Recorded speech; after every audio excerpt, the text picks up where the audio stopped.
everyone, I am Paula-RI and I'm currently a second-year BSOE student from Polytechnic University of the Philippines. In this video, I will teach you how or when to use an end omitted comma in Gregg Shorthand. So, without further ado, let's get started. An end omitted comma is used when two or more consecutive coordinating adjectives modify the same noun, and the word end has been omitted. The adjectives are separated by commas.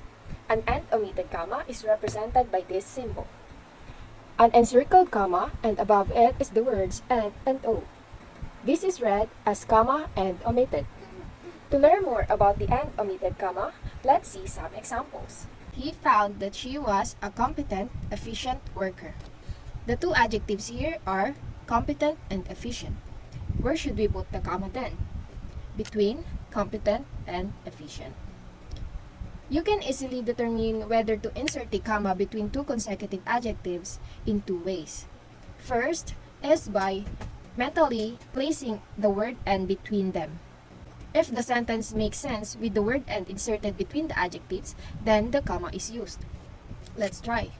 He found that she was a competent and efficient worker.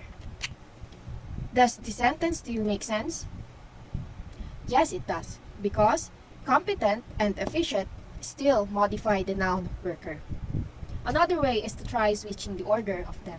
If the sentence still sounds natural, then the adjectives are coordinate.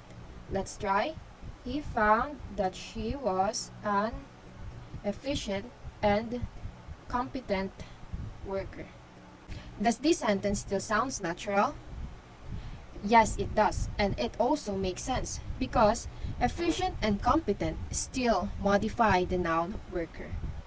Therefore, in this case, the word and can be omitted and be replaced by an end omitted comma. We can read this as, he found that she was a competent, comma and omitted, efficient worker. He found that she was an efficient, comma and omitted, competent worker. Let's take more example. She was wearing a bright, cheerful expression. The adjectives here are bright and cheerful. Bright and cheerful modify the noun expression. Now, if we apply the ways to tell whether it's coordinating adjectives, let's try inserting the word and between them. She was wearing a bright and cheerful expression. Does this sentence still make sense? Yes, it does, because bright and cheerful still modify the noun expression. What if we reversed the two adjectives? Will it still sound natural? She was wearing a cheerful and bright expression. Does the sentence still sound natural?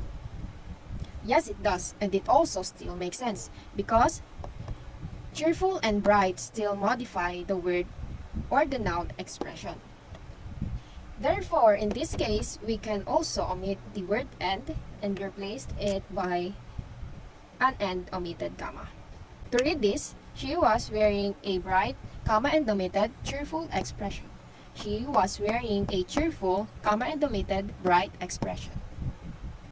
However, in other cases, the comma is not used when the first adjective modifies the combined idea of the second adjective plus the noun. So what does it mean? Let's take this for example. The colors in her living room consisted of beautiful blue fabrics. In this example, although blue is an adjective modifying the noun fabrics, however, blue fabrics is already a one combined thought. Thus, in this case, we cannot put an end omitted comma between beautiful and blue. Let's take more example. She was wearing a dark green blouse. In this case, dark green is already a one combined thought, and dark modifies the color green, while dark green modify the noun blouse. Also, in this case, the adjectives cannot be reversed, like she was wearing a green dark blouse.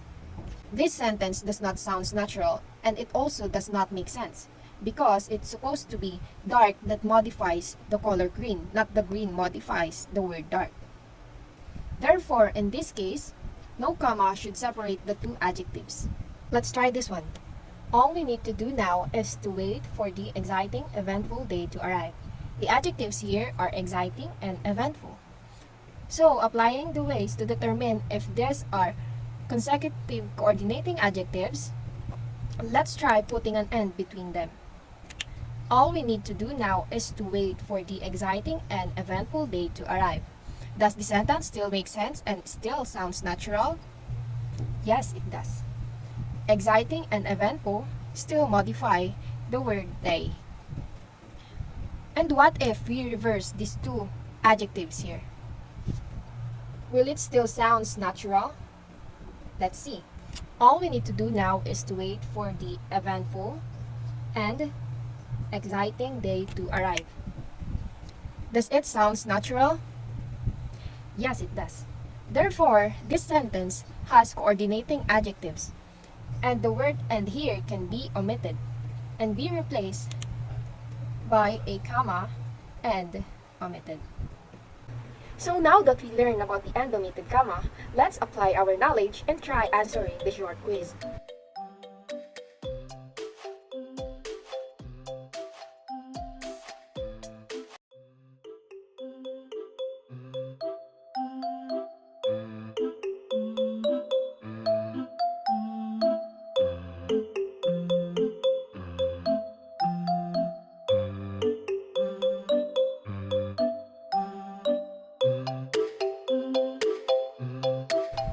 And that is all for this video. I hope you learned something from me today. Thank you for watching and happy learning!